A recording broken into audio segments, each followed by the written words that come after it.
How to use Chrome Remote Desktop on Windows 11. This tutorial shows you how to set up and connect to another PC remotely using Chrome Remote Desktop. First, open Google Chrome on your Windows 11 PC. From there, go to remotedesktop.google.com by typing it into the address bar and pressing enter. At this point, log in with your Google account if you are not already signed in. From there, click on Remote Access on the left side panel. After that, click on the download icon under the Setup Remote Access section to install the Chrome Remote Desktop extension or app.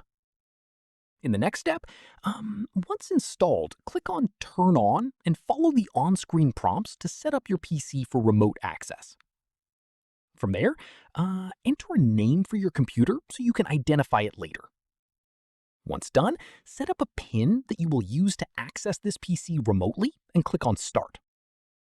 Following this, your PC is now set up and ready to be accessed remotely from any other device using the same Google account.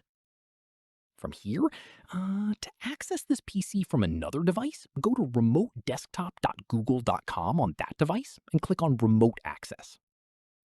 At this stage, click on your computer's name under My Computers and enter the PIN you set up earlier.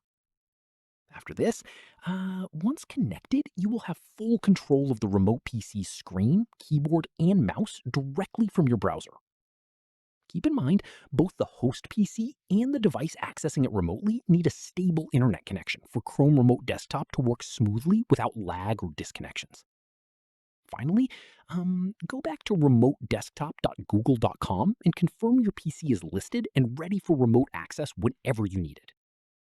And that's it. If this guide helped you use Chrome Remote Desktop, give it a like, subscribe for more Windows tutorials, and tap the bell icon for updates. See you in the next one.